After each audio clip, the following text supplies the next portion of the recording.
ભાવનગરને અડીને આવેલું બોટાદ કે જ્યાં પણ વરસાદી માહોલ બરાબર જામ્યો છે। શહેરી વિસ્તારોની સાથે સાથે આસપાસના ગ્રામ્ય વિસ્તારોમાં પણ અનરાધાર વરસાદ વરસ્યો, જેના કારણે વાતાવરણમાં ઠંડક પ્રસરી ગઈ છે।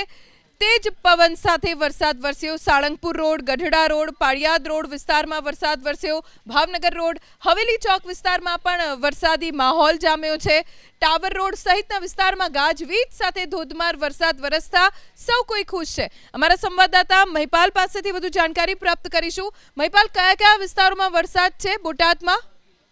બોટાદ શહેર અને જિલ્લાની અંદર વહેલી સવારથી વાદળછાયું વાતાવરણ હતું, તો ક્યાંક ધીમી ધારે વરસાદ પડતો હતો। પણ સાંજના સમયે જ્યારે રાતનું વાતાવરણ તે પ્રમાણે વાદળો ઘેરાયા અને ધોધમાર વરસાદ શરૂ થયો છે।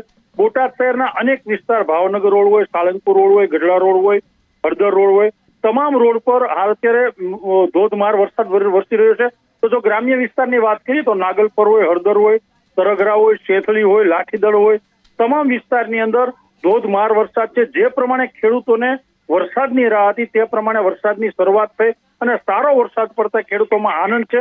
તો સખત ગરમી અને બફારાથી ત્રસ્ત લોકો પણ હાલ અત્યારે ખુશ અને આનંદમાં છે, કારણ કે વરસાદ પડતા વાતાવરણમાં ઠંડક પણ જોવા મળી રહી છે।